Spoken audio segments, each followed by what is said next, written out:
2019 and the draft pneumoconiosis, etc. Workers' Compensation Payment of Claims Amendment Regulations 2019. Thursday, the 7th of February, a general debate on antisocial behaviour, followed by a general debate on beer taxation and pubs. The subjects for these debates were determined by the Backbench Business Committee. On Friday, the 8th of February, private members' bills. Mr. Speaker, the House has much to celebrate this week.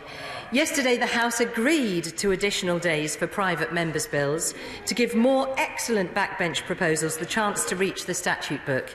And I'm truly delighted that on Monday the House agreed to introduce proxy voting. The honourable member for Hampstead and Kilburn exercised the first proxy vote on Tuesday, a memorable day to do so. Today is Young Carers Awareness Day, and can I thank, on behalf of the House, all those amazing young people whose love and care saves lives. We owe them our gratitude and our commitment to doing all we can to support them. Mr. Speaker, the House will know that recess dates are always announced subject to the progress of business.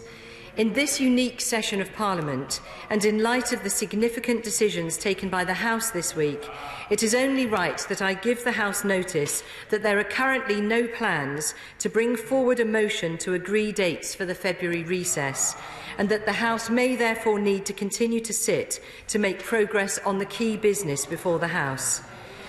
I realise that this is short notice for colleagues and House staff, but I do think our constituents will expect that the House is able to continue to make progress at this important time.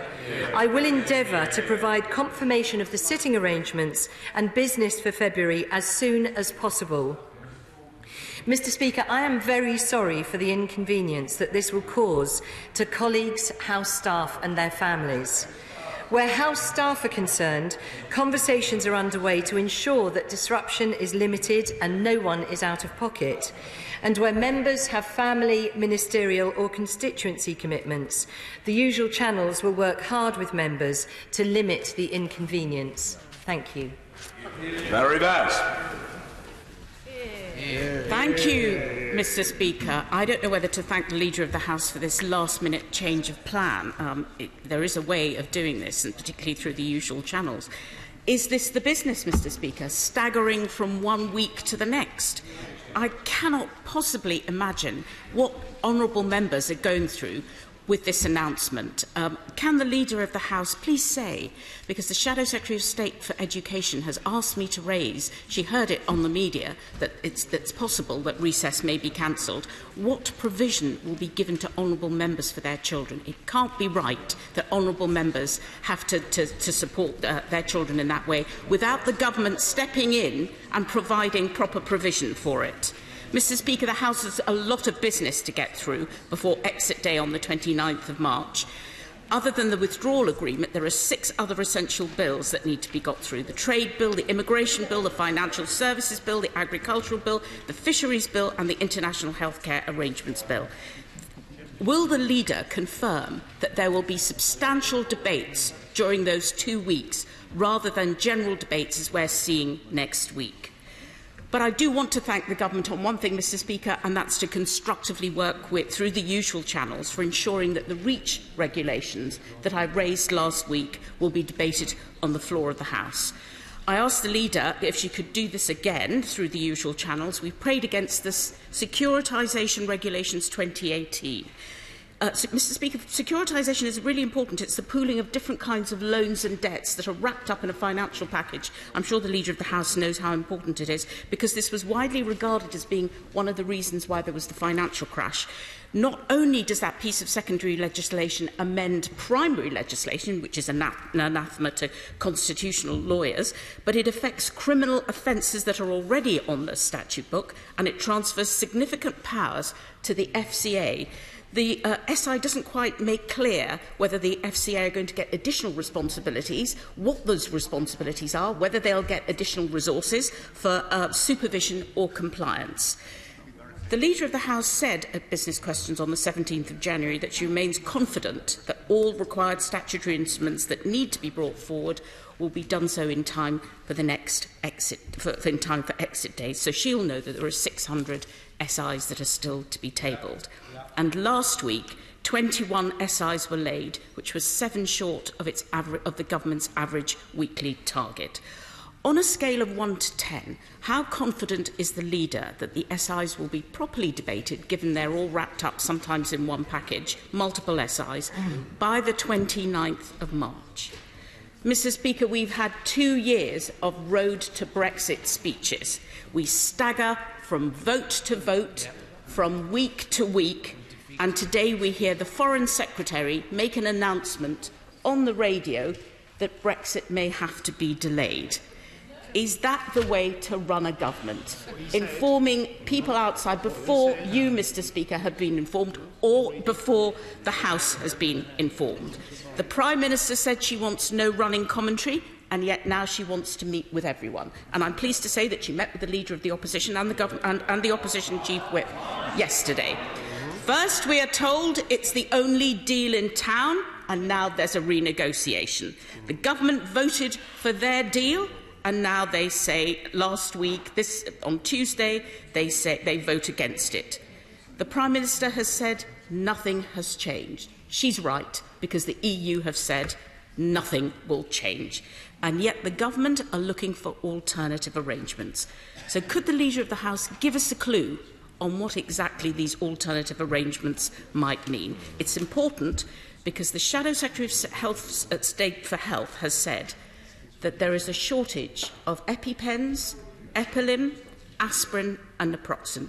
These are all matters of life and death. Can we have a debate then on the NHS 10-year plan? And next week the leaders announce a debate on the local government settlement. Mr. Speaker, that was sneaked out on Tuesday in a written statement. Yes, it was, in a written statement. The Shadow Secretary of State for Communities and Local Government. It should have been in the House. He should have announced it in the House. The Shadow Secretary of State for Communities and Local Government called it a shoddy deal. Councils need significantly more than 2.8% rise, and the Local Government Association has said that the councils still face a funding gap of more than £3 billion a year. No information on business rate retentions, no information on new funding for social care and the Green Paper on adult social care. Could the Leader say when will that be published? We need a debate also on why councils are investing in commercial property. Tesco Extra was bought for £38.8 billion by East Hampshire District Council. Branches of Waitrose and Travelodge were acquired by Runnymede District Council for £21.7 million.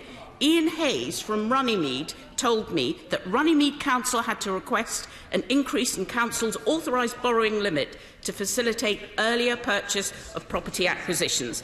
And if the Honourable Lady from the sedentary position will know, this B&Q store is now owned by Dover District Council.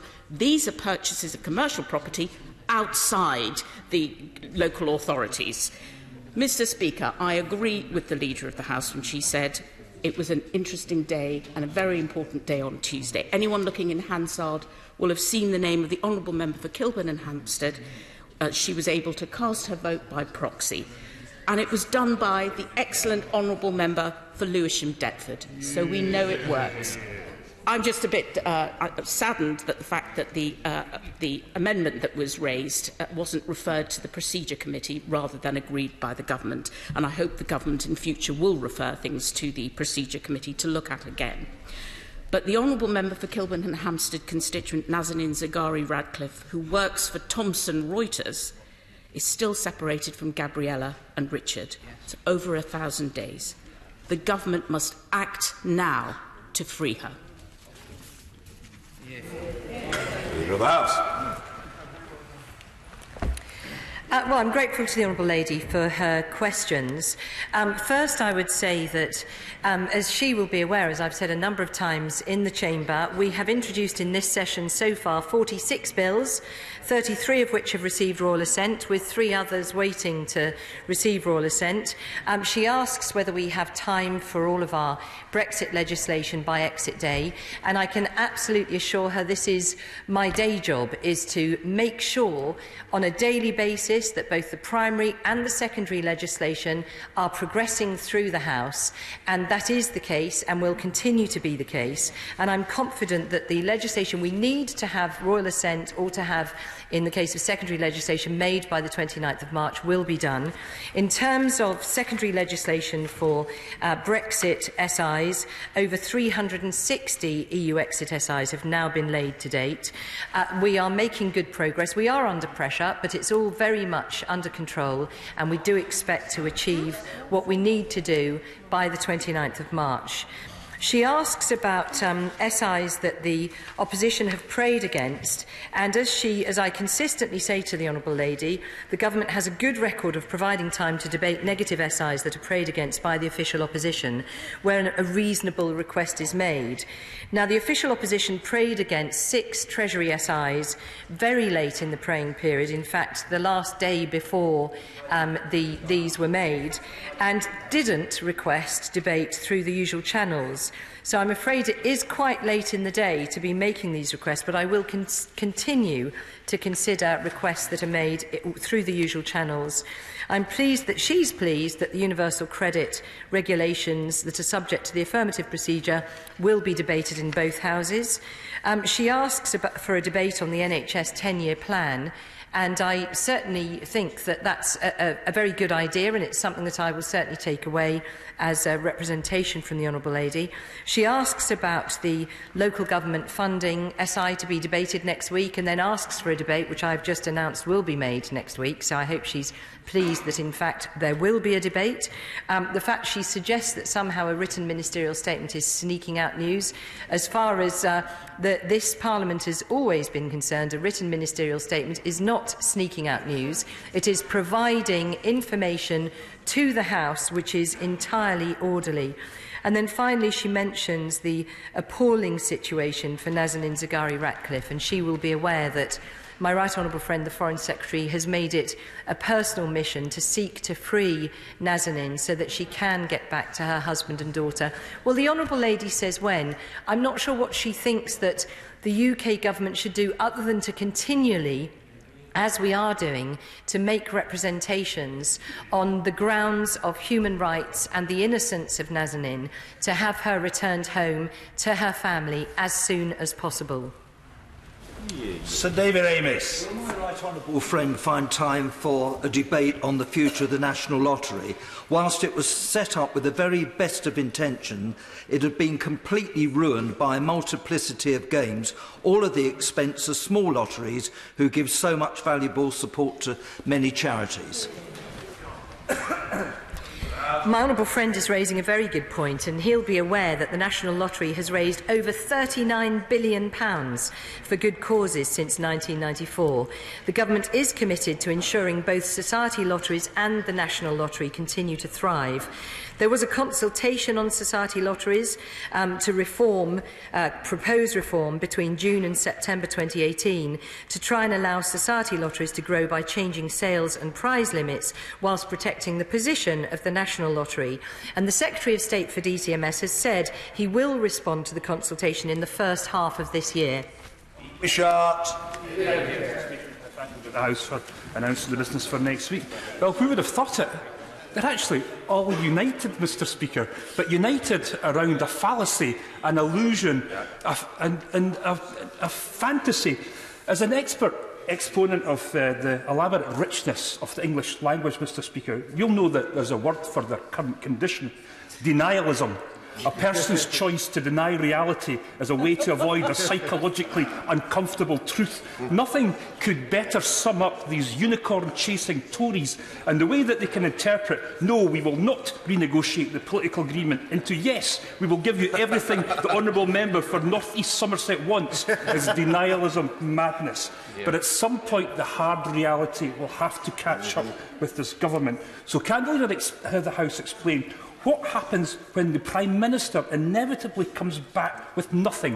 What is the process then?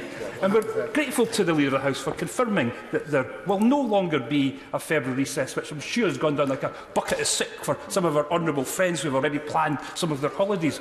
But what happens for that week? Is it going to be Brexit-related business? Is it going to be business like we see for next week? What happens to departmental questions? The normal rota has already been done. So can she explain to us exactly what we'll be doing for that week, given that that recess is to be lost? And I asked her last week, and you'll remember this, Mr Speaker, I asked her quite clearly, would the February recess be cancelled? No was the answer, just like she told me that a meaningful vote would be delayed just before it actually was. And I've raised the issue, Mr Speaker, of the feral pack-like behaviour of Conservative members before. Yesterday, when my right honourable friend, the member for Roskilde and Lochaber, was on his feet, it was simply appalling. Every mention of Scotland or Scottish sent them into apoplexy, with howls of derision, even peppered with expletives. Mr Speaker, these are tribunes in the middle and upper classes. A good proportion of them went to private schools. What on earth happens in these private schools to see behaviour quite like this? But, Mr Speaker, the people of Scotland are watching and simply concluding that if this House isn't prepared to listen to us and will try to shout down every attempt to stand up for our country, we have a very elegant solution for that, and it's called having a government-independent parliament of our own. Leader of the House.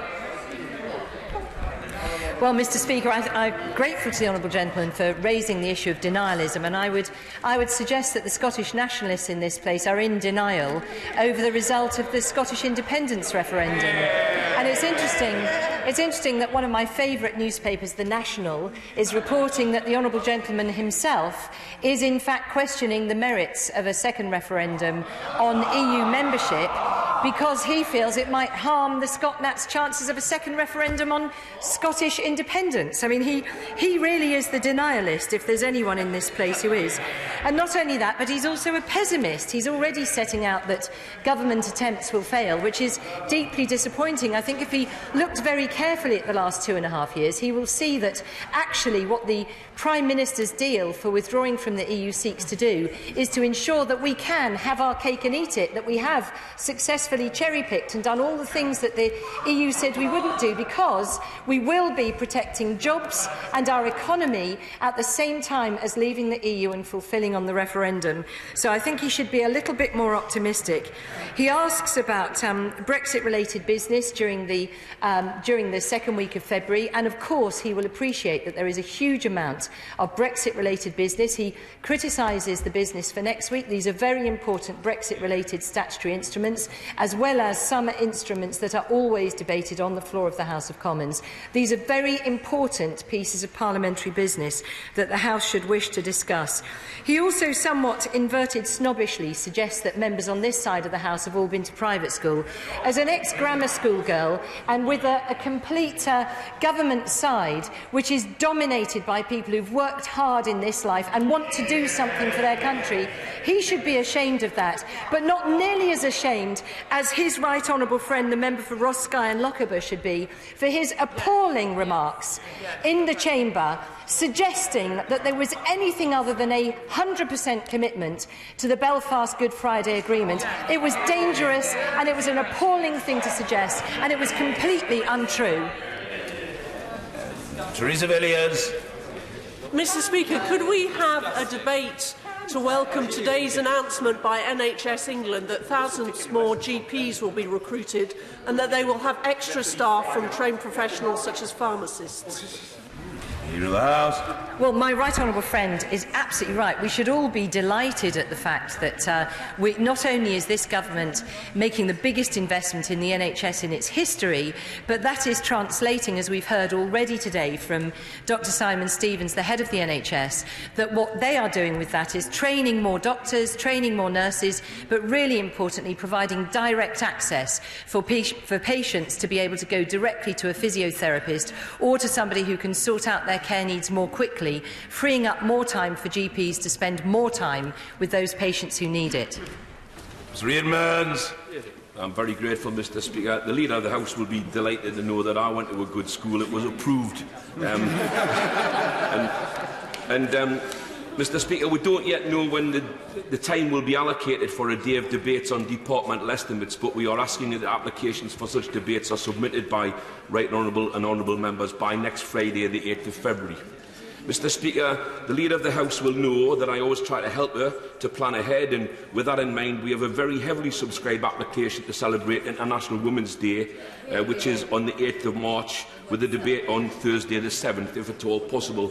And additionally, Mr. Speaker, we are anticipating an application to have a debate to celebrate St David's Day on the 1st of March, with a debate on Welsh issues on Thursday the 28th of February. And lastly, Mr. Speaker, if the recess in February is cancelled or changed, could I also remind the Leader of the House that that does have an impact on important appointments and events which honourable members and right honourable members have had arranged in their constituencies, certainly for months in advance. And it's not just about holidays, Mr. Speaker, it's about important local events. Leader of the House. Well, in answer to the honourable gentleman's final point, I totally agree, which is why I've apologised to members for the fact that we're having to do this and have made clear that through usual channels there will be a lot of effort made to ensure that honourable members can continue to meet the needs of their constituents and so on. He makes a bid for the 1st of March for St David's Day, and let's hope it's not snowed off. Was it last year or the year before that the debate had to be sadly cancelled because nobody could get here? But also for International Women's Day, and I will look carefully at what we can do on those. Sir John Hayes. Thank you, Mr. Speaker. Across Britain, a trip up any road, down any street will be a chance, sadly, to see the litter, the detritus of our throwaway culture. Cups and cartons, bottles and bags, from careless corporate coffee shops to feckless fast food outlets. Now, the figures speak for themselves, Mr. Speaker. According to Keep Britain Tidy, smoking-related litter, alcohol-related litter, fast food-related litter, all on the increase. The Secretary of State has heroically led the campaign against single-use plastic, but can we now have a debate on packaging waste? That will give us a chance to consider the cause of this problem rather than just nailing its effect. It might also, Mr. Speaker, give an opportunity to consider one of the most curious facets of change in our lifetime. That is that we've gone from the daily delivery of milk in a bottle which was recycled to plastic cartons obtained inconveniently from distant megastores. It's time that Ernie, the fastest milkman in the West, rode again. The Leader of the House. I'm grateful to my right honourable friend for his prosaic contribution this morning. I'm also very glad that he was able to join my fantastic PPS, the Honourable Member for Banbury, to launch the Great British Spring Clean recently. That will take place mainly between the 22nd and 24th of March this year, and I do encourage everyone to get out there with their high-vis jackets and their litter pickers and their local teams to actually contribute to this. But my right honourable friend is right to raise this issue. It is something that is of huge concern. It's always in the top 3 items that people in the country raise. Litter is a huge concern to all of us, and certainly it is a function of the improper use of packaging. I'm very sympathetic, and I think my right honourable friend might well want to seek at least a backbench debate for all honourable members to share their concerns. Barry Sherman. Mr. Speaker, can we have an early debate on the state of our town centres and the closure of Marks and Spencer's stores.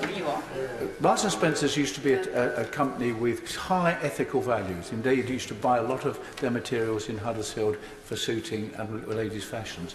But now, under a former Conservative Vice Chairman and former Conservative Member of Parliament, Archie Norman, who we know well from his asset stripping of Asda, his involvement of his team in HBOS and in other companies, we know what they do. There's no ethical value there. Can we have a debate on these asset strippers destroying our town centres? Leader of the House. Well, the honourable gentleman makes some very serious accusations. I can't really share his enthusiasm for pointing at individuals and blaming them individually. Nevertheless, he also makes an important point about the need to have thriving town centres, and he's absolutely right to do that. And he'll be aware that the government is doing a lot to try and reduce and reform business rates to give our retail spaces a better chance so that we can all enjoy thriving town centres. With regards to his specific point about asset stripping and the policy of big business, I would encourage him to raise it directly with Bayes ministers on the 12th of February at questions. Fiona Bruce. The Right Honourable Lady update the House on her early years working group. And could I thank her for agreeing to attend the Family Hubs conference here in Westminster, designed to promote the bonds of love within families and being held appropriately on Valentine's Day.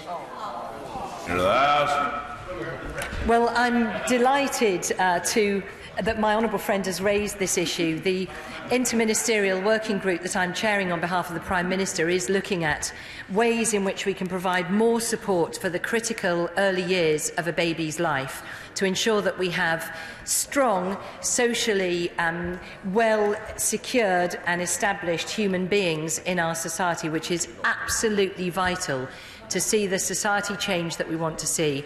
I was delighted recently to visit the Lambeth Early Action Partnership and more recently to go to Manchester with the Honourable Lady for Manchester Central to see the excellent work that's being done in family hubs and children's centres, and I'll be delighted to join my honourable friend at the conference she mentions. Christine Jardine. Thank you very much. Mr Speaker, this week we've learned that in November of 2016 there was a near miss at Edinburgh Airport involving a drone. And given that there have been two major disruptions at our international airports recently, would the Leader of the House consider that perhaps we should have a debate on this issue, which is of great public concern? Leader of the House. Well, the Honourable Lady is absolutely right to raise this very serious and concerning issue. She'll be aware that there was an urgent question on the subject.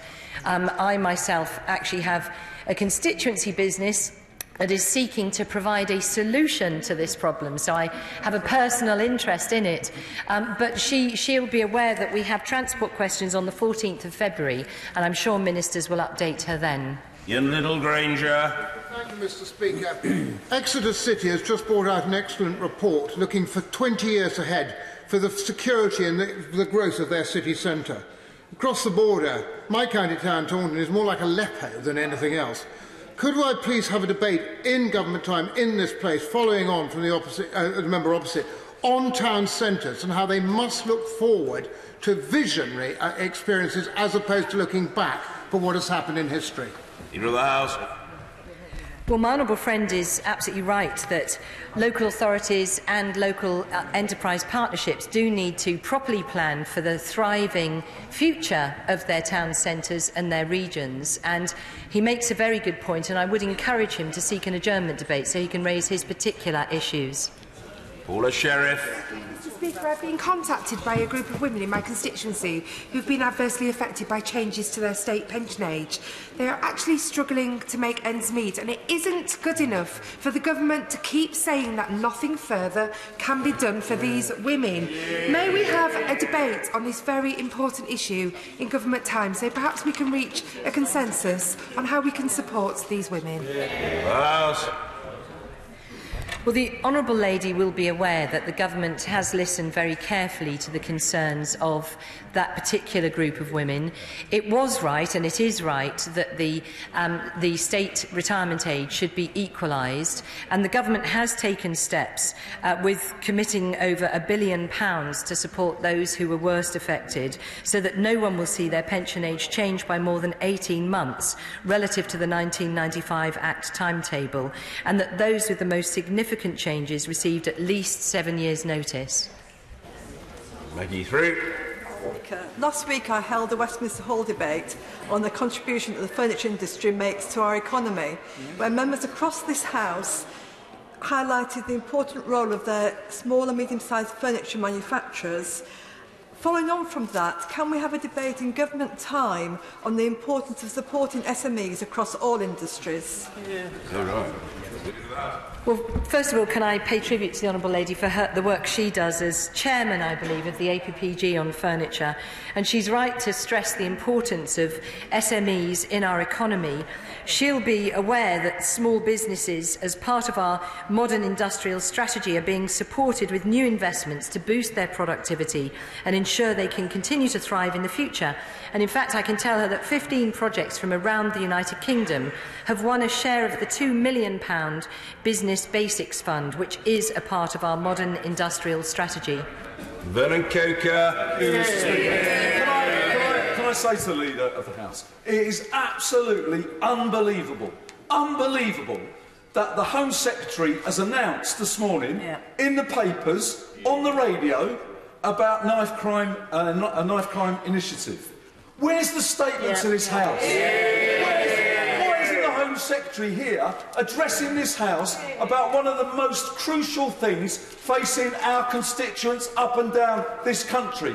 Only a couple of days ago, a police chief went to the Home Affairs Select Committee. 10,000 children are being exploited and used in county lines. Knife crime is rampant. Young people are being slaughtered. Where's the Home Secretary? The Leader of the House wrote to him 2 weeks ago, expressing the concern raised by all members across this House about this.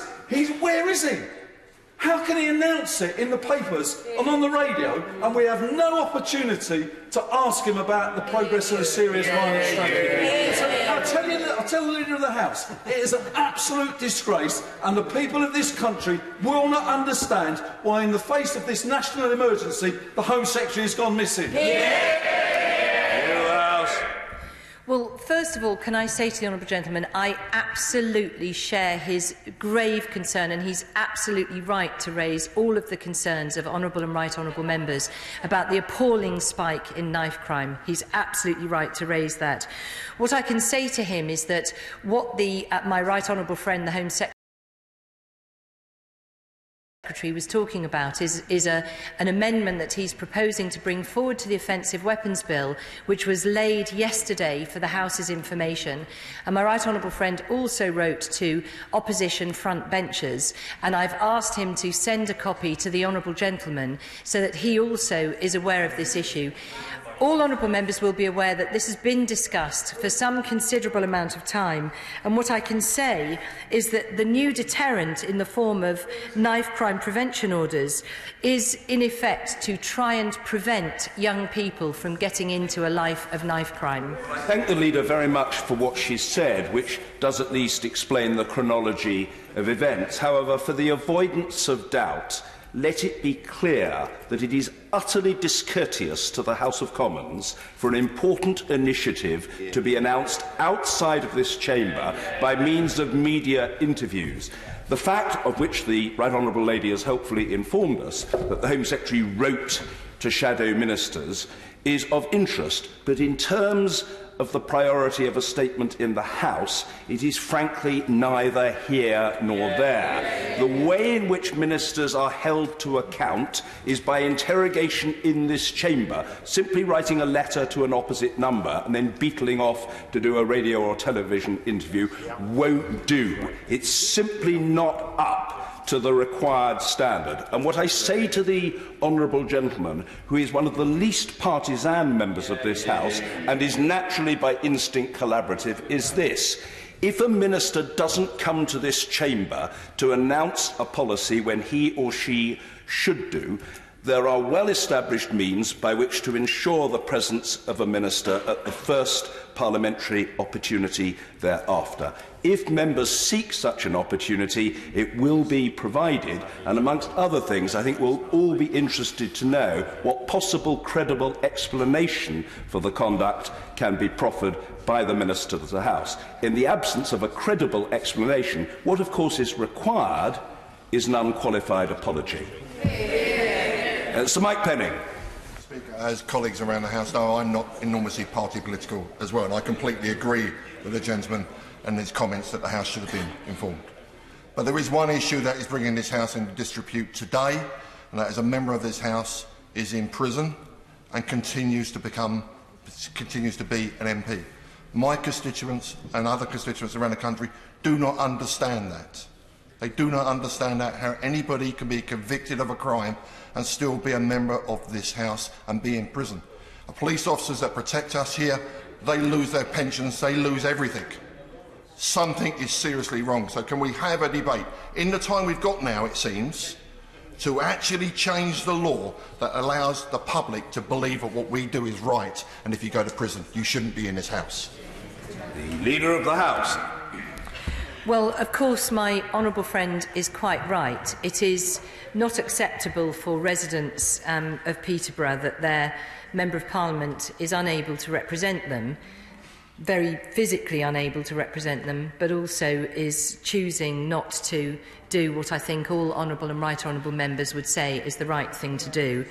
Under the Recall of MPs Act of 2015, an MP becomes subject to the recall petition process if they are convicted of a criminal offence in the United Kingdom and receive a custodial sentence, and that includes a suspended sentence. In this case, it's not a suspended sentence.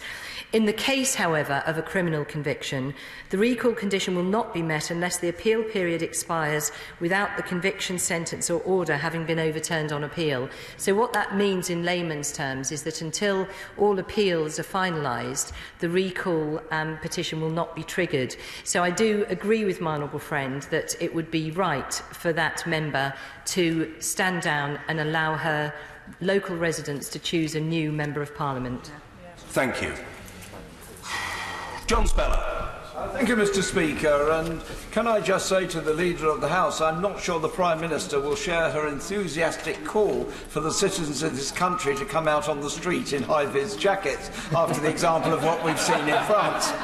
But more immediately, yesterday's Supreme Court ruling on the disclosure and barring service means the government should urgently correct this blight that is ruining so many lives, often for minor offences, many years before.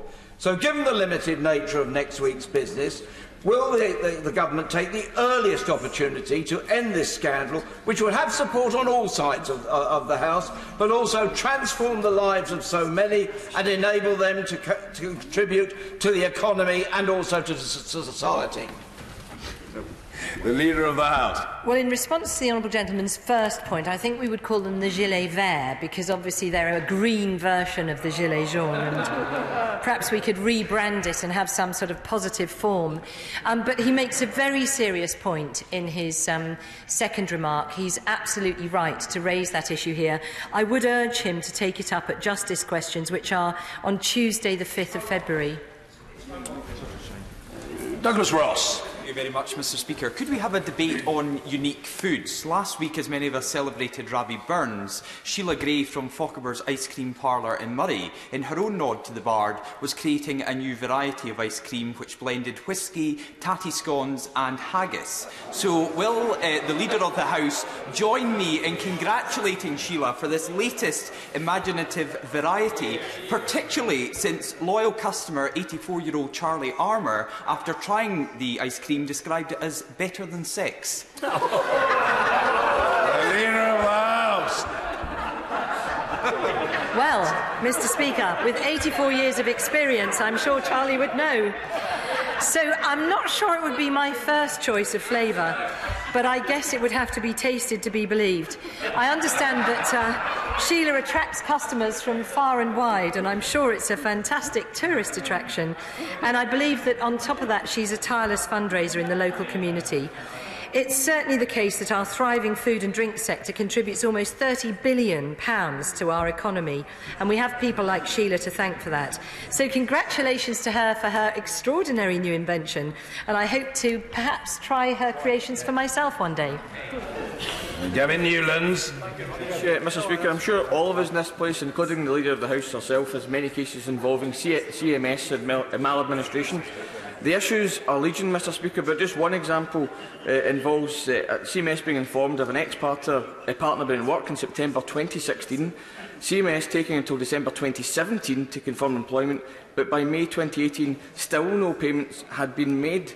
Nearly 2 years. Can we have a debate on this important issue to allow ministers to hear just how badly this organisation is run?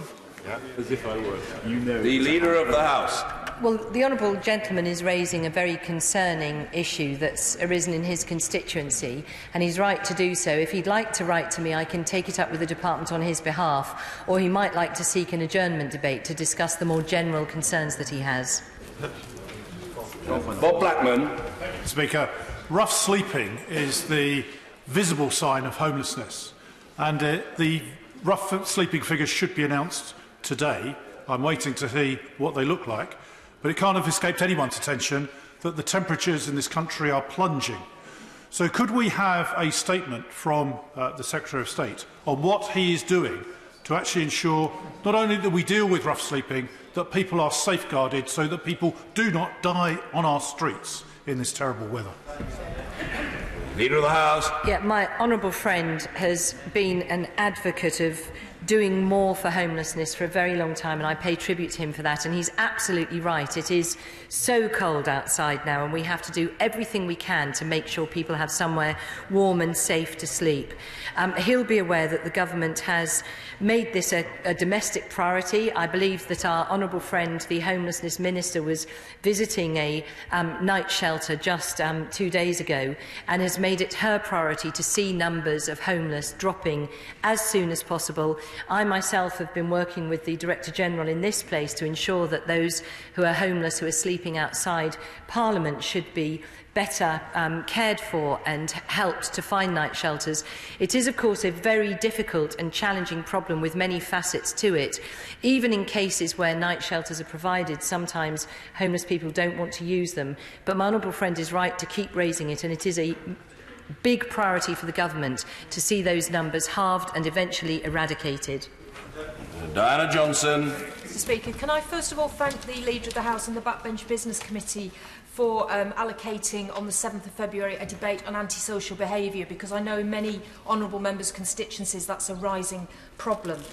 I want to raise with the Leader of the House the concern of a number of people who took seasonal work in Hull and around the UK, working for UK Grotto Hire as Santa's little helpers before Christmas. They learnt this week that they have lost thousands in pay because the owner of the Hull-based company, Tony Jennings, has put 2 of the companies into liquidation to avoid paying staff and suppliers, refusing now to take calls from the staff that he employed.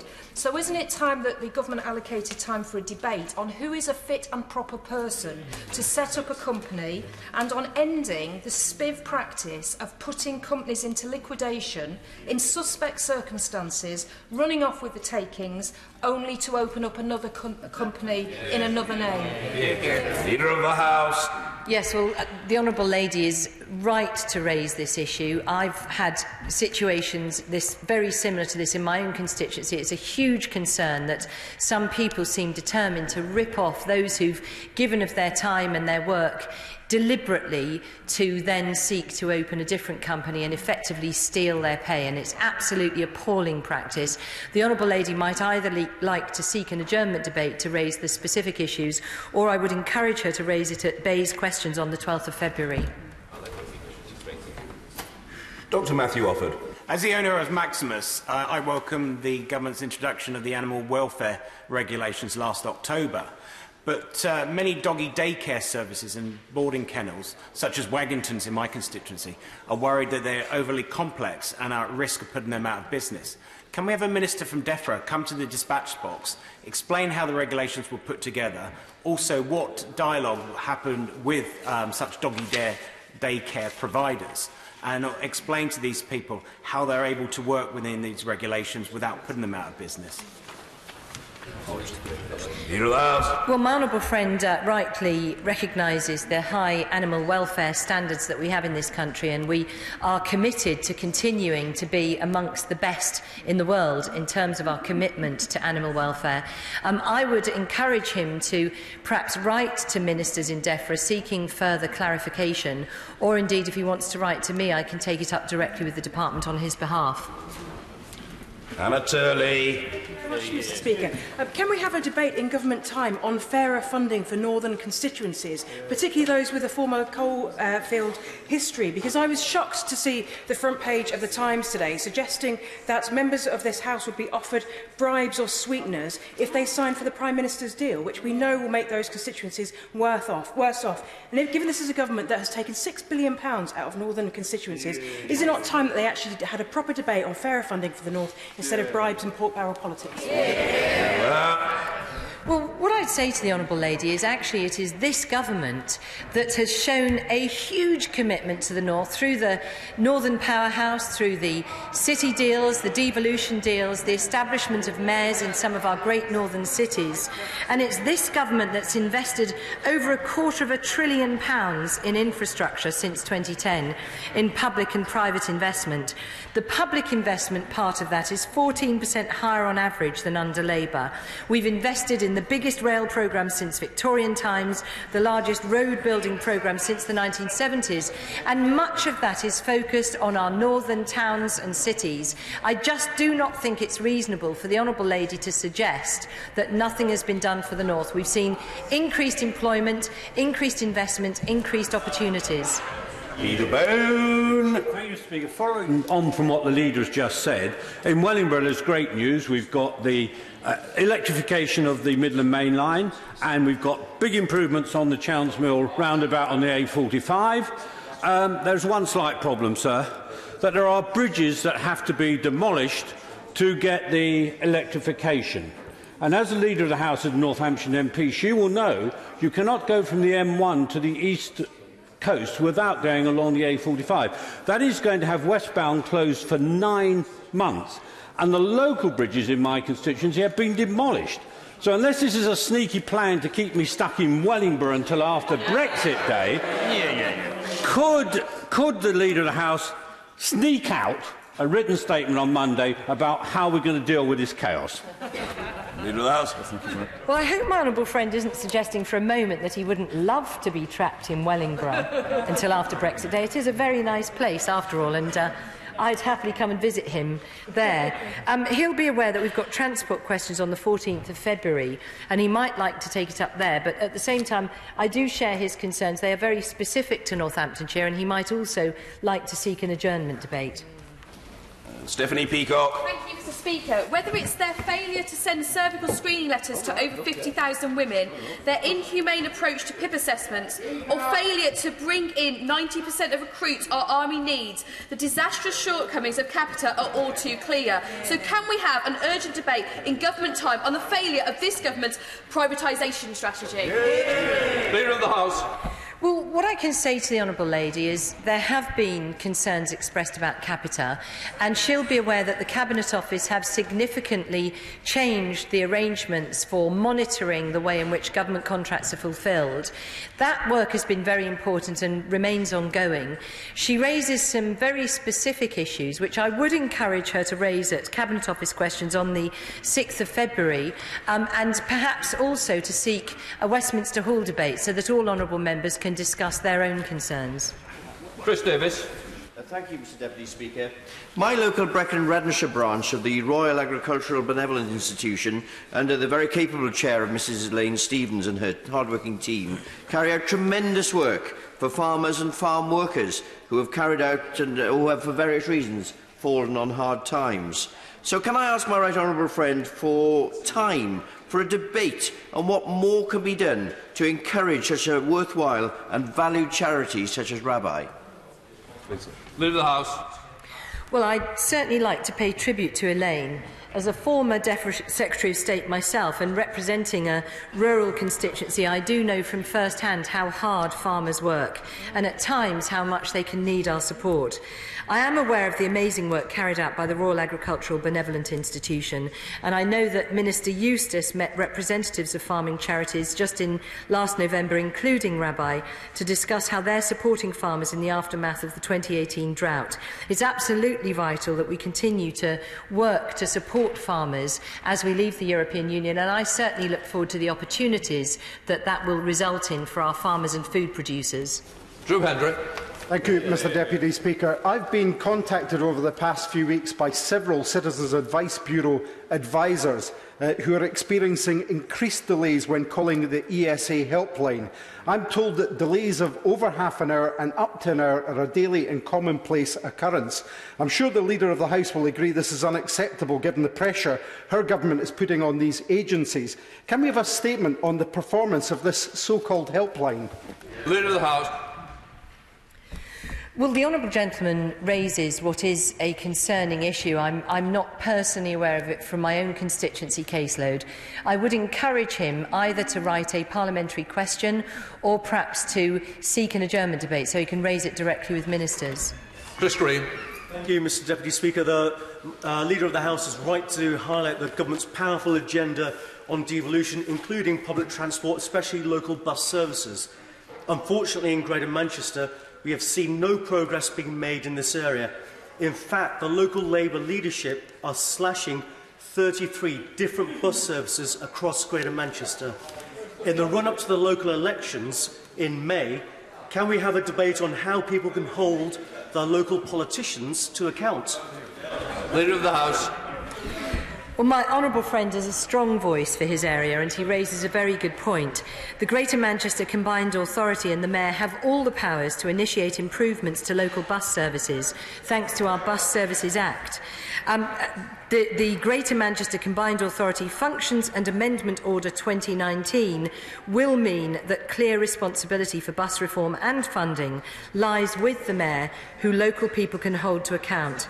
It's a further step in our powerful devolution agenda, and with this order we will have completed the suite of mayoral powers we promised as part of the original devolution deal, which unlocked £900 million of government investment in Greater Manchester's infrastructure.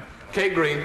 Thank you, Mr Deputy Speaker. Would the Leader of the House arrange a statement to update us on progress in implementing the recommendations of the Dame Laura Cox report into bullying and harassment?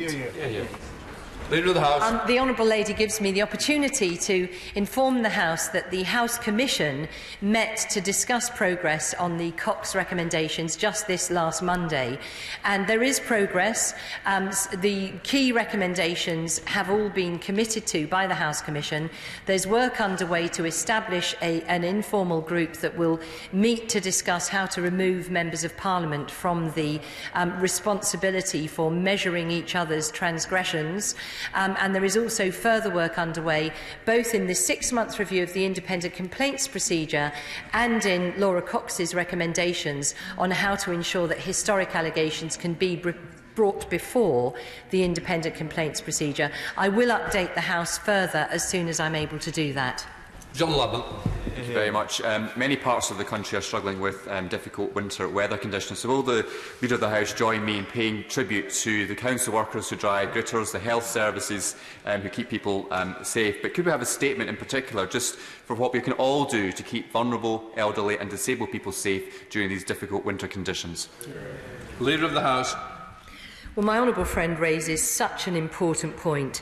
Winter weather does draw our attention to parts of society that come under the most pressure, from hospitals all the way through to loneliness and isolation. So I do join him in praising all those who work in local services, who've worked hard all year to prepare for winter. He'll be aware that ministers across a number of departments support the work of local resilience forums that are dedicated to ensuring local areas are ready for all kinds of weather-related incidents. But we should, of course, all of us be mindful at this time of year of our most vulnerable neighbours, particularly elderly and disabled members of our community who are living in rural or isolated parts of the country. Lillian Greenwood. Thank Thank you, Mr Deputy Speaker. Yesterday, the Transport Committee heard evidence that the underfunding of local authorities responsible for administering the Older People's Concessionary Bus Pass has led to the loss of vital services. And this morning, in departmental questions, many honourable members raised their concern that pushing responsibility for free TV licences for over 75s onto the BBC will inevitably lead to vulnerable people losing a much valued benefit. Can we have time for a debate on how this government is wilfully undermining the measures that Labour introduced to improve the lives of older citizens and tackle precisely the social isolation she was just talking about, whilst trying to dodge responsibility for the cuts? Leader of the House. Well, the Honourable Lady will be aware that we have transport questions on the 14th of February at which she can raise the very important point about bus services. And in particular, what I would say is that the government has done a significant amount to invest in ensuring that we do have decent bus networks, and it is for local authorities to ensure that that provision is made. With regards to her point about BBC TV licences, the BBC is an independent institution. We have just had DCMS questions, and I hope that she raised that directly with ministers there. I think she does raise an important point, and if it wasn't raised there, I would encourage her to seek another opportunity, such as an adjournment debate. Jeremy Lefroy. Thank you very much, Mr Deputy Speaker. As the Prime Minister's trade envoy to Ethiopia, I've seen at first hand the vital work done by aerospace companies such as Airbus, Rolls-Royce and Bombardier in boosting British exports and investments in that country. Could we have a debate on the importance of the aerospace industry so we can give credit to the leadership and the workforce of Airbus, Rolls-Royce, Bombardier and many other companies for the work that they do on behalf of the United Kingdom, on behalf of our exports and on behalf of our economy? Leader of the House. Well, I certainly agree with my honourable friend that the aerospace sector is an absolutely vital part of the UK economy, and I join with him in thanking them for the excellent work they do in supporting other economies around the world, such as in Ethiopia. He might like to raise his specific point at Bay's questions on Tuesday the 12th of February. Kevin Brown. Thank you, Mr Deputy Speaker. We already know from the Prime Minister that the business on February the 14th will be further votes on Brexit. Can I just say to the Leader of the House, Valentine's Day is a bad day to organise a breakup. So can we at least, in the meantime, make it clear that we're going to rule out a no-deal Brexit? Yeah. Leader of the House. Well, I must say, Mr Deputy Speaker, I do like the way the honourable gentleman raises the love subject at every possible opportunity. I think he's right to do so, and let's hope that this chamber can learn a bit of that in time for Valentine's Day. And we will, of course, have the opportunity to enjoy the Prime Minister coming back for a second meaningful vote as soon as we possibly can. And just to be clear, if we have not brought a revised deal back to this House by Wednesday the 13th of February, we will make a statement and again table an amendable motion for debate the next day. Martin Wakefield. 2 weeks ago, I raised the question of the WASPI women and the forthcoming court case which led to the closure by ICE of a significant number of cases. And the Leader of the House offered kindly for me to write to her. Since then, the matter has become even more complex with the letter from the Minister for Pensions to the chair of the Work and Pensions Select Committee, which came out only yesterday. The confusion now is that women who've received a closure letter from the ICE don't know whether theirs is one that may be reopened depending on the case, depending on what happens and depending on what the court decide, or whether it's in fact been closed by assessment. So could we have an urgent statement to try and clarify this situation, which is causing great confusion and distress amongst a significant number of women? And I know my honourable friend Fagawa has the adjournment debate this afternoon where this may well be raised, but I do think this is something that should be addressed in a statement to clarify the situation for everyone. Leader of the House.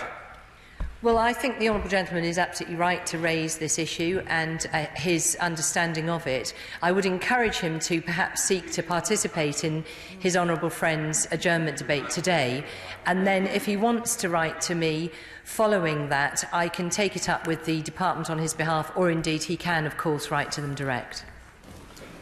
Thank you very much, Mr Deputy Speaker. Is the Leader of the House aware the alarming reports that the Food Standards Agency is to restrict the supply of CBD products in the UK? Any such moves risk putting at risk the supply of higher strength CBD products to a number of seriously ill patients, and these are patients that are waiting for medicinal cannabis. So I would like the Leader of the House to seek assurances from the Secretary of State for Health that this actually isn't the case. Leader of the House. Well, I'm very sympathetic to the point made by the Honourable Lady, and if she'd like to write to me following business question, I can certainly raise her concerns with the Secretary of State for Health. Alan Brown. Mr Deputy Speaker, the UK Government believe there has been widespread abuse of the IR35 rules, even though only a minority of companies and individuals have ever found to be in breach of the rules, and HMRC themselves have lost cases against their own contractors.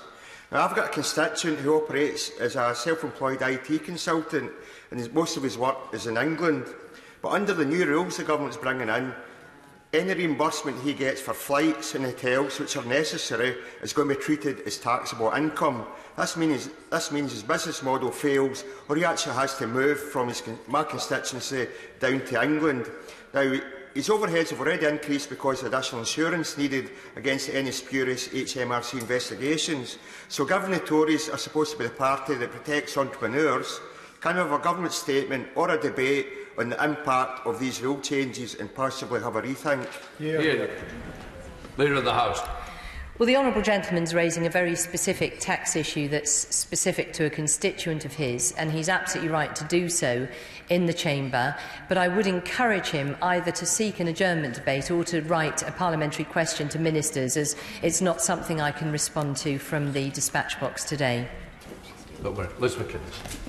Deputy Speaker. This week we should have had a debate in Westminster Hall on the regulation of non-surgical cosmetic procedures, but sadly it was cancelled because of illness of the member who was leading the debate, and I send in my best wishes for a speedy recovery. But the fact is that people are continuing to suffer adverse effects from the unregulated administration of cosmetic products by non-medical practitioners. We urgently need to have a debate on this subject. So can I request from the Leader of the House that we have an urgent debate in government time to put an end to this corrupt practice? Leader of the House. I think the Honourable Lady has raised this issue a number of times in the Chamber, and I absolutely commend her for doing so. It is of grave concern. I wasn't aware that the Westminster Hall debate had to be cancelled, and I'm sorry for that, and I would encourage her to perhaps write to Mr Speaker to seek reinstatement of that debate at the earliest opportunity. Vicky Foxcroft. Thank you, Mr Deputy Speaker.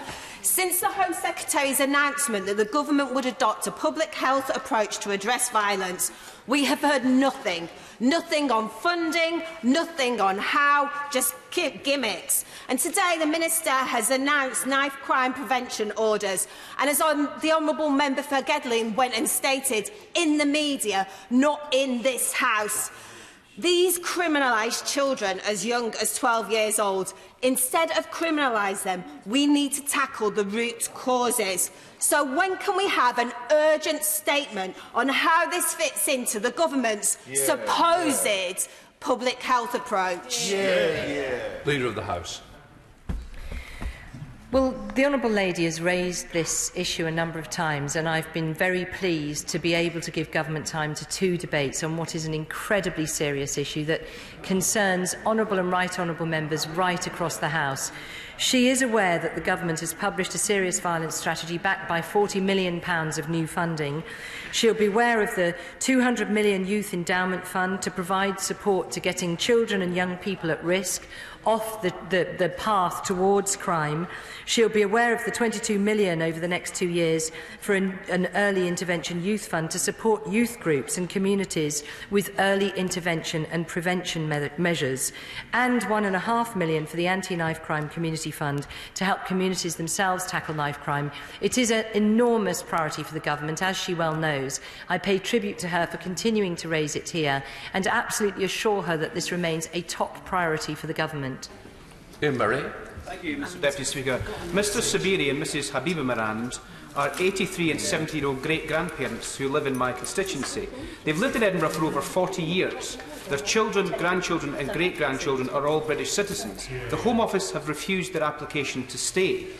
Disgracefully, in the latest correspondence from the Home Office, they've said because they look after their severely autistic grandson whilst his mother is at work, that they should be able to look after themselves in Iran. And the severe emotional distress it would cost the great-grandson for them leaving could be alleviated by him visiting their empty flat. This is a disgraceful response from the Home Office. So can we have an urgent debate from the Home Secretary on Article 8 of the European Convention on Human Rights, right to a family life, and let these great-grandparents stay in Edinburgh where their family and their lives are? Leader of the House. The honourable gentleman is raising what sounds like a very worrying situation, and I think that the family will be pleased to have his support in raising that in the chamber. I would encourage him to write directly to ministers, and if he wants to write to me following business question, I can certainly take it up with the department on his behalf. Louise Hay. A recent Observer and 5 Live investigation found that there has been a 28% increase to more than 3,000 looked-after children under the age of 18 living in independent living accommodation without the support, which in many instances leaves these young people in danger. The Department for Communities and Local Government refuses to take responsibility for these young people and doesn't even collate data on how many children are being failed. So can we have an urgent debate in government time on the responsibilities and resources of local authorities to protect these very vulnerable young people? Leader of the House. Well, I think we would all share the Honourable Lady's concern about the importance of looking after young people who have been, for whatever reason, separated from their families. And certainly children in care who then leave care and become very difficult to track down is a challenge for all of the authorities who are seeking to look after them. I would encourage the Honourable Lady to perhaps seek a Westminster Hall debate so that honourable members can share their own experiences and their own concerns. Justin Matters. Thank you, Mr Deputy Speaker. I'm sure, like many other members, we have our fair share of complaints about the child maintenance service. Long delays in recovering arrears reaching thousands of pounds. There's also, I think, an issue about whether the change in circumstances threshold is at the right level. 25% it is at the moment, and it does seem to cause quite a lot of injustice and frustration all round. So can we have a debate, please, on whether the service is currently meeting the expectations we would want for it? Well, I'm very sympathetic to the honourable gentleman's request. I certainly have my own fair share of experiences of constituents who've struggled with the CMS, and I would absolutely encourage the honourable gentleman to perhaps seek a backbench business debate in the first instance so that all honourable members can share their concerns. Peter. Thank you, Mr Speaker. On the 15th of March last year, I raised the anomalous and ridiculous situation whereby vulnerable constituents of mine either qualified or didn't qualify for cold water payments, depending on what postcode area they lived in. The Leader of the House advised me to raise it with the DWP. They assured me the matter was under review. This week, the same thing happened again. Constituents in KY5 got the additional payment. Equally vulnerable constituents in equally cold conditions in KY6, KY7 and KY8 got nothing. Can we have an urgent statement from the DWP Secretary to explain what has happened to this review and for how much longer my constituents and others have to endure this ridiculous postcode lottery to give them the financial support they need? Well, I'm sorry to hear of the situation for the honourable gentleman's constituents. He'll be aware that the Warm Home Discount Scheme, the improving energy efficiency and the energy company obligations all form part of the government's determination to ensure that people can keep themselves warm in winter. He's raising a particular constituent concern, and can I suggest that he perhaps raises it in a written parliamentary question direct to the department? Please. Mr Speaker, pubs are an important part of our local communities, but too many of them are closing. So will the Leader of the House join me in congratulating the Friends of Ye Olde Cross in Ryton, in my constituency, who on Tuesday this week took ownership of Ye Olde Cross in the heart of the village as a community pub? And can I take the opportunity to declare an interest as one of over 300 community shareholders in the pub? Well done. Well, congratulations to the Honourable Lady and to all of the other community shareholders, and I hope she'll be there pulling a pint some point over the weekend. I'm sure she will. We'll want to see a photograph of that. But she's absolutely right. The pubs in our communities are so vital. They bring people together. They provide somewhere to go and chat and to share views and thoughts about Brexit and all manner of things. And I'm sure that there are a lot of venues for happy discussions. But we do appreciate the importance of the pub, and that's why the government has sought to keep the taxes down on a pint of beer and on a glass of wine, to try and do everything we can, both from a fiscal point of view as well as from a community support point of view, to keep our pubs going. Thank you, Mr Deputy Speaker. Holiday hunger is a scourge in communities like mine, and for too many young children, their free school meal is the best and sometimes only nutritious meal they get, and obviously that stops during the holidays. Now, we have a challenge in this place to tackle that, but in the meantime, in my community, we don't want to wait for long-term strategies, but to get on right away. That's why I'm supporting a consortium of organisations led by the Active Partners Trust that are making a bid to the DFE for a scheme that would feed and provide activities in the holidays for 2,200 young people in my community. Now, I don't expect explicit commitment from the Leader of the House for her support today, but might she perhaps help me by providing some time in government time for us to debate this, or another opportunity for me to raise my support for this important bid? Yeah. Well, I certainly congratulate the honourable gentleman for that bid and wish him success with it. And I think all honourable members are aware of children in their constituencies who do suffer from holiday hunger. And certainly in my own constituency, I also have children who would prefer to be at school than at home, not just for reasons of hunger, but also the way that they're treated during the school holidays, which is unacceptable in our society. And there's all manner of things that the government is seeking to do to try to improve the plight of those children. I do encourage him to raise in particular his excellent initiative and his bid at Education Questions, which are just on Monday, on the 4th of Feb. Paul Sweeten. Thank you, Mr Deputy Speaker. Last week a backbench debate was held on ME, led by the member for Glasgow North West. And I know that thousands of ME sufferers across the UK really appreciated their long-standing suffering being aired and given a proper discussion in this place, including my constituent Kim Clugston, who has suffered since 2007 with this chronic condition. Many sufferers of ME were wanting to know more about what the government plans to do to address their condition and what the National Health Service might be doing. So will the Leader of the House consider calling for a statement from the Health Secretary on plans for improving research and treatment of ME?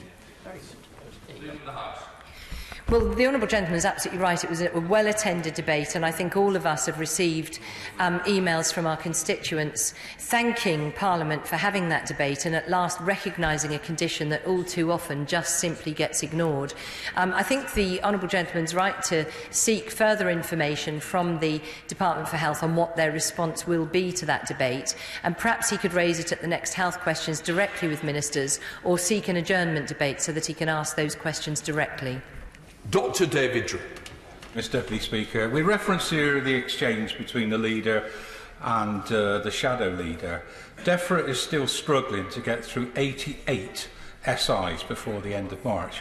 Now, next week, the Government have now cancelled the debate on the REACH Directive and one on air quality on Wednesday.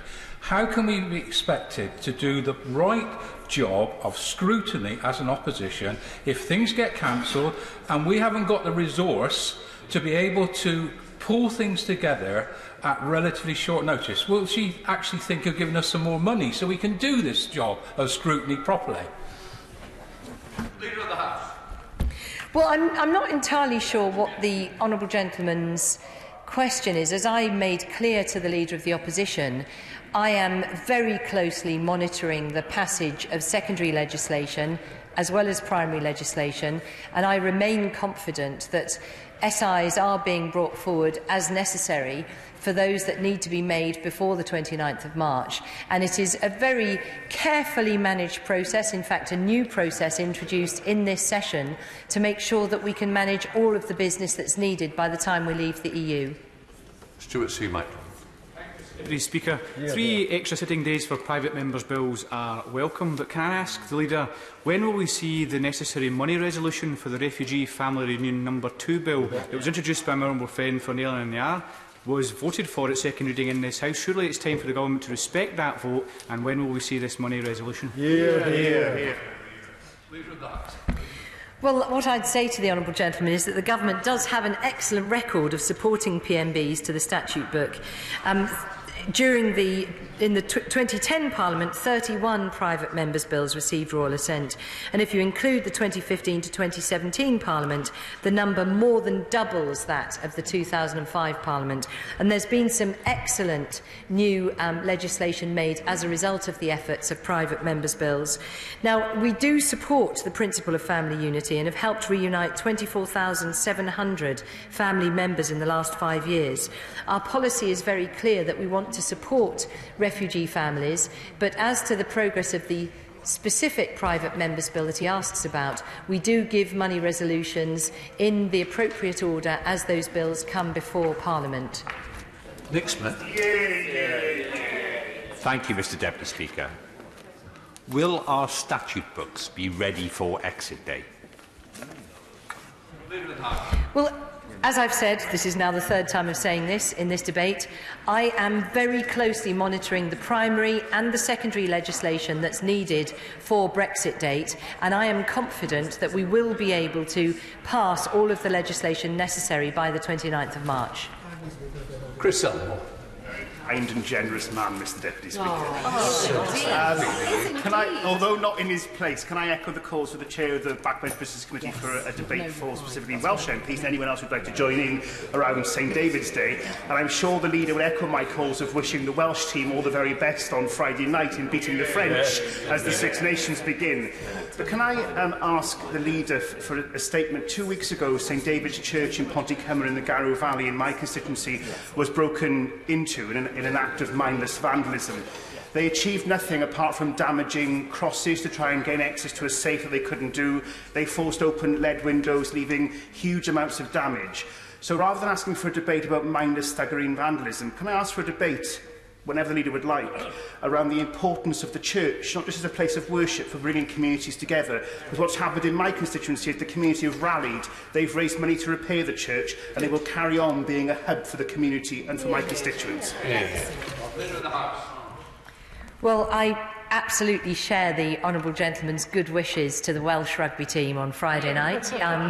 In fact, a member of my leader's office staff, who is herself Welsh, will be there at the Stade de France. In return, I'm sure he'll be wishing the English all success on Saturday against Ireland. There might be some disagreement here. Come on, England.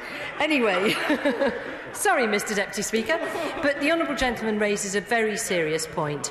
I'm so sorry to hear about the break-in at the church that he mentions, and it is appalling, the mindlessness of such vandalism. It does so much to just destroy people's sense of security and safety.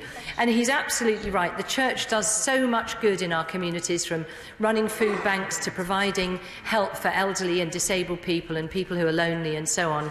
Churches are a vital part of our community, and I would certainly personally welcome him seeking perhaps a backbench debate so that we can all share in the excellent work done, not just by our churches, but also by our synagogues, by Sikh temples and others.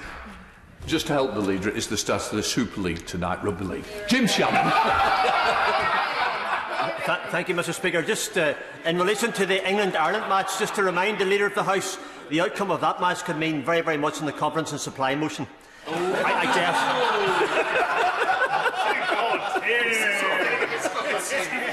I jest, of course. I would jest. I have a very serious matter, Mr Deputy Speaker and Leader of the House. A Roman Catholic cathedral in the Philippines was struck by horror and tragedy just during Sunday Mass last weekend, when 2 bombs exploded, killing at least 20 people and wounding over 100.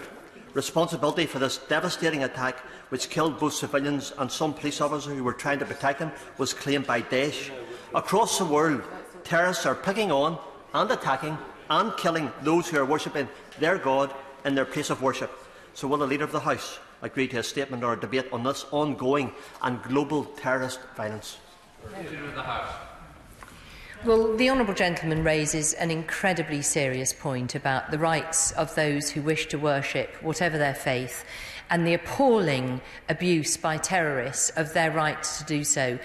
He often stands up in this place for those to have religious freedom, and he's absolutely right to do so.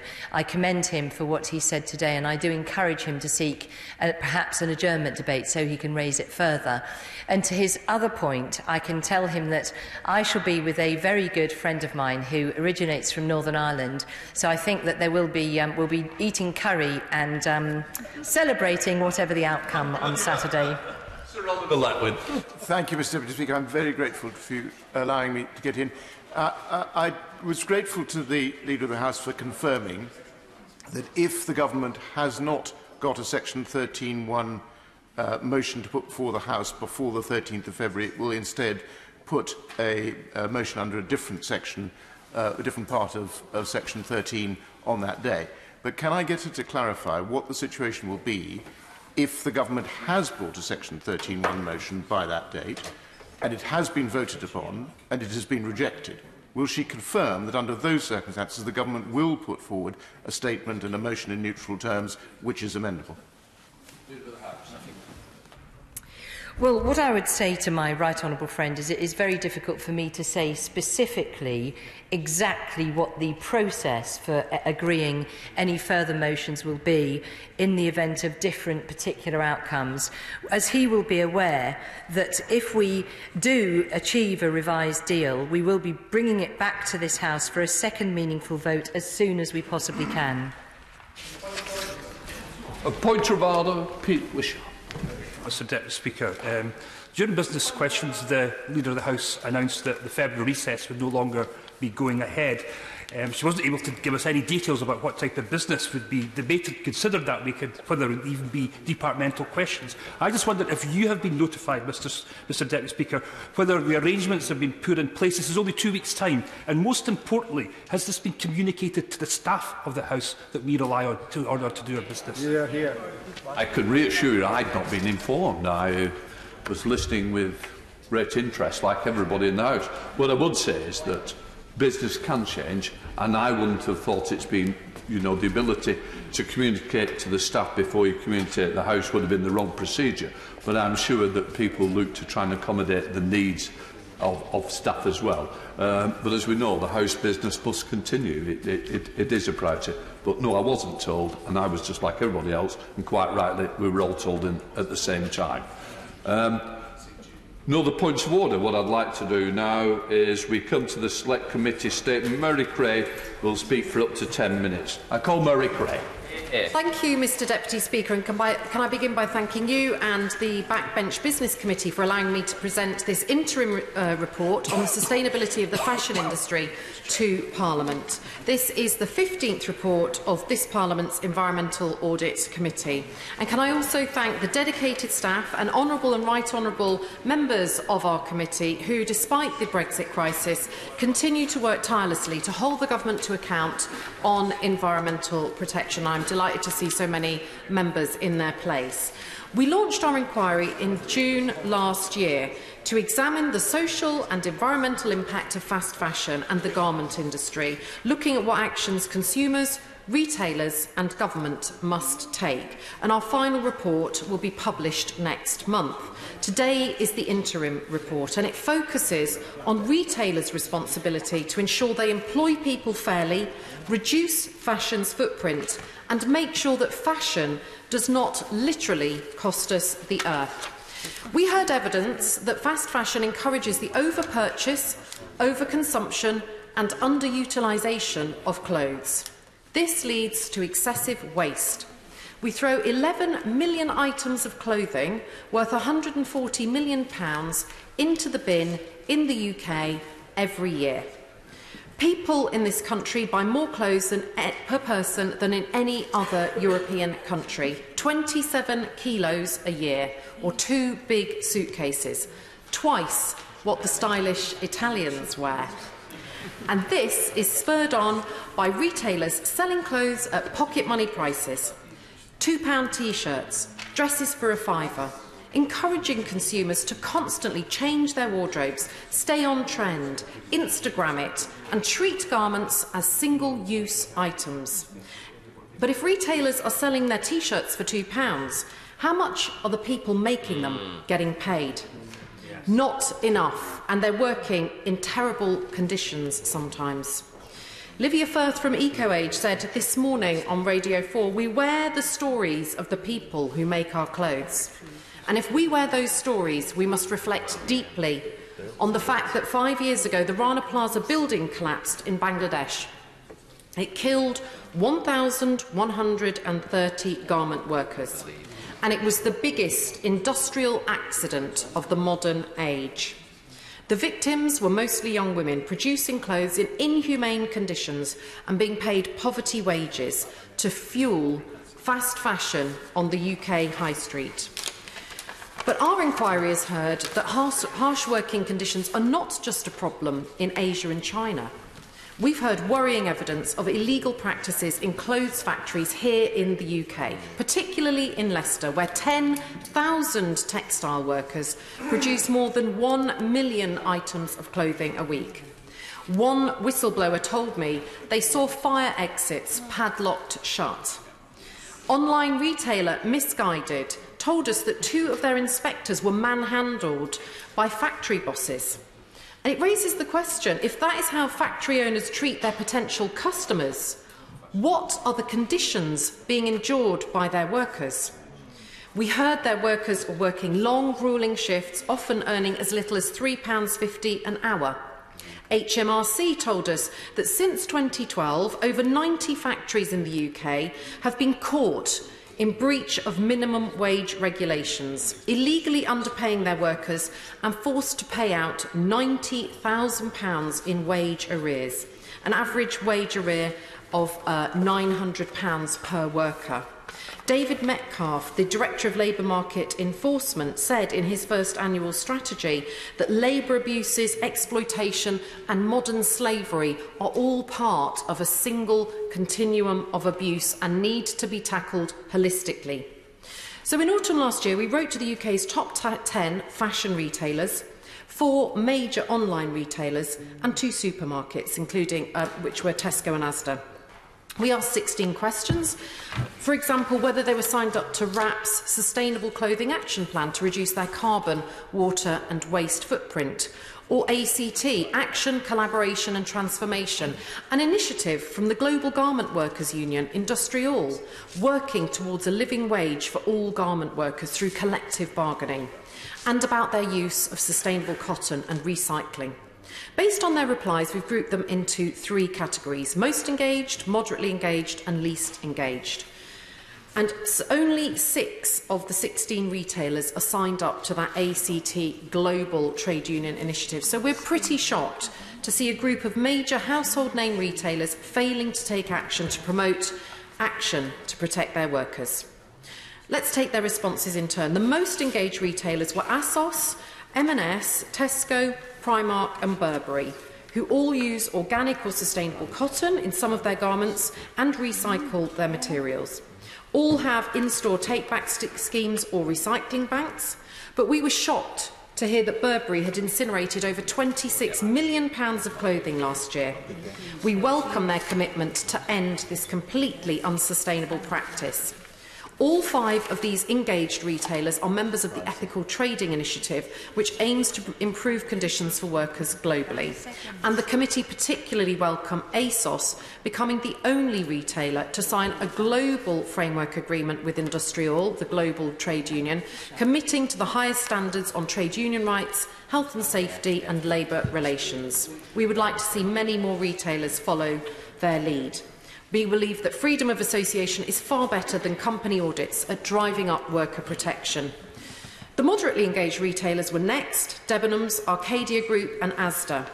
These retailers are the proverbial curate's egg, taking some steps towards sustainability in the social and environmental spheres, but still falling short.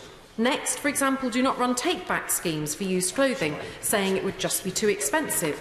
Arcadia has just 1 take-back scheme in 1 Oxford Street store out of its 2,500 UK shops.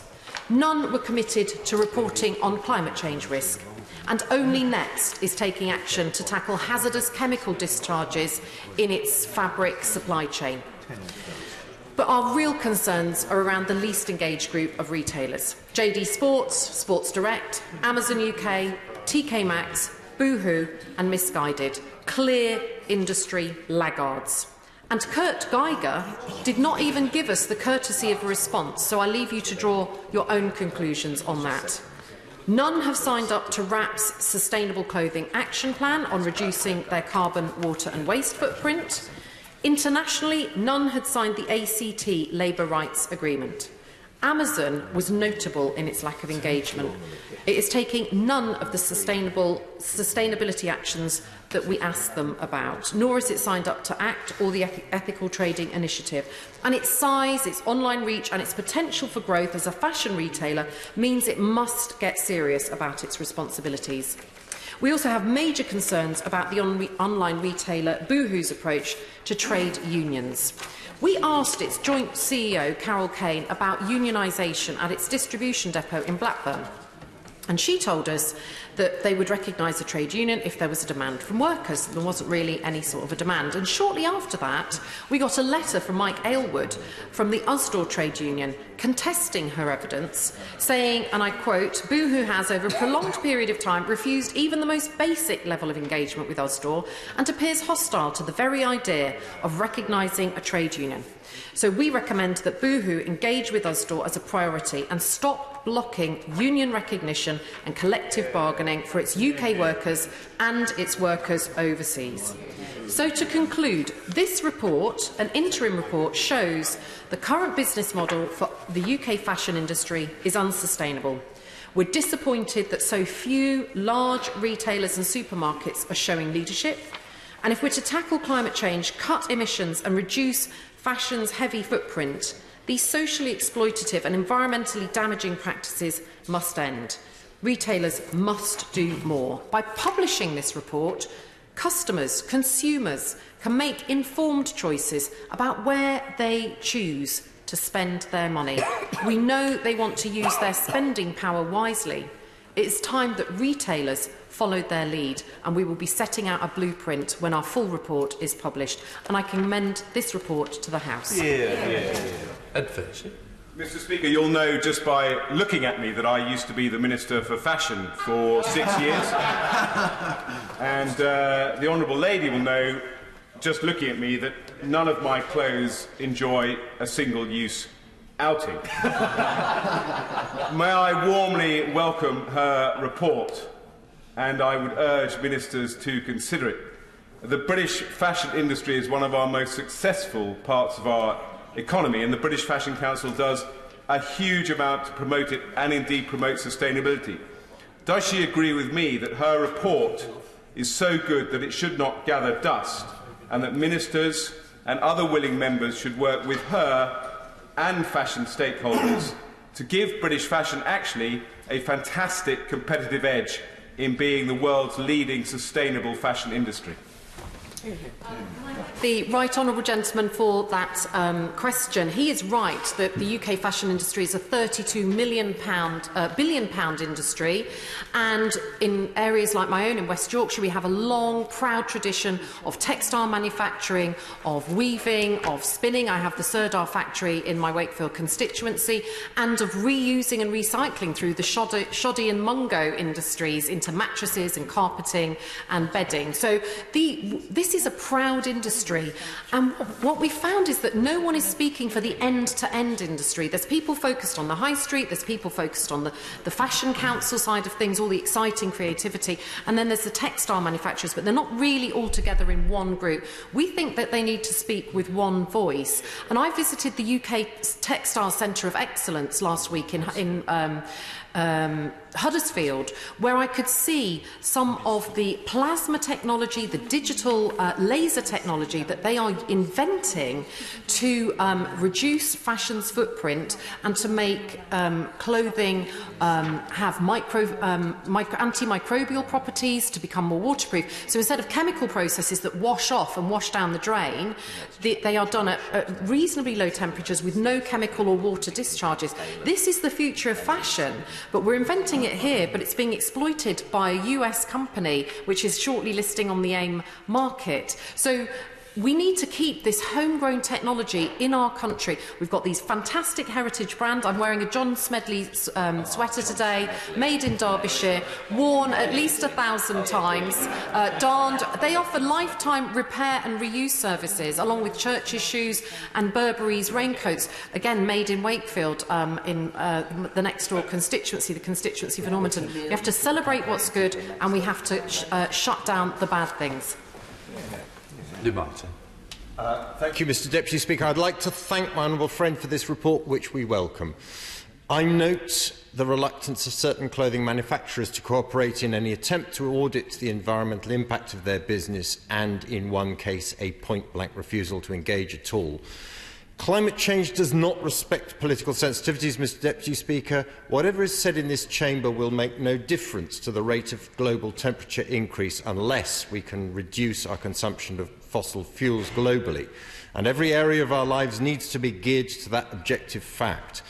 Does the Chair of the Select Committee share my hope that more of the major retailers will sign up to the Sustainable Clothing Action Plan? Clearly there is a way to go, both with pollution, especially the release of microfibres into the environment, and in the climate change implications of fast fashion. Transition towards a globally sustainable pattern of clothing consumption will not be easy, but does she share my conviction that those companies that set out to do the right thing will reap the rewards of their initiative? Customer trust in brands is essential to clothing retailers, and trust in those brands' environmental credentials will be an increasingly important part of the way consumers feel about them.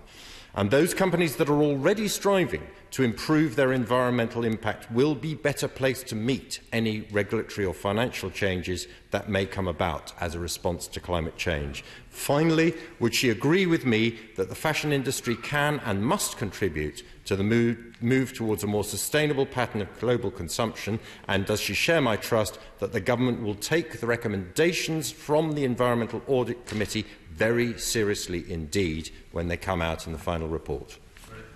Can I thank the Shadow Minister, my honourable friend, for that question? I mean, he is absolutely right. If we have just 12 years to get to tackle damaging climate change before we reach certain tipping points, then every sector and industry in the UK economy is going to have to tackle its carbon, waste and water footprints. And signing up to initiatives like SCAP are going to literally be their licence to do business and their licence to operate. Not a nice cherry on the cake, not a nice thing to have.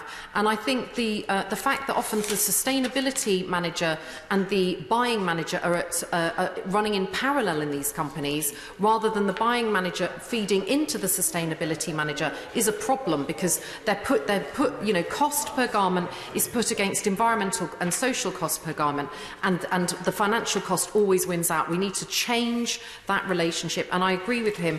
We are wearing through our clothes the fresh water supplies of people in India, people in Uzbekistan, and we are destroying the environment. We heard about the drying up of the Aral Sea in Uzbekistan, where the cotton farming there has contributed to an economic, social and environmental disaster. We haven't made our final recommendations, but I can promise him when we do, they will be pretty far-reaching.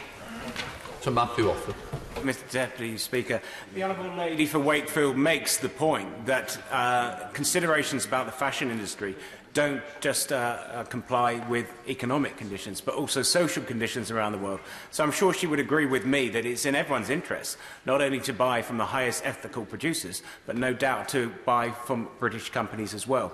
But will she take the opportunity to inform the House that the first evidence session at the V&A Museum was the highest attended public session of this Parliament? I had some scepticism about having this inquiry at the beginning, but certainly it convinced me that a number of people who were interested, and to confirm what the Honourable Member for Wantage says, that we won't allow this report to gather dust, because I think there's a great deal of interest out in the country. Can I thank the honourable gentleman for Hendon? He's a passionate and committed member of the committee, and we were thrilled to be hosted by the V&A. They have their amazing Fashion from Nature exhibition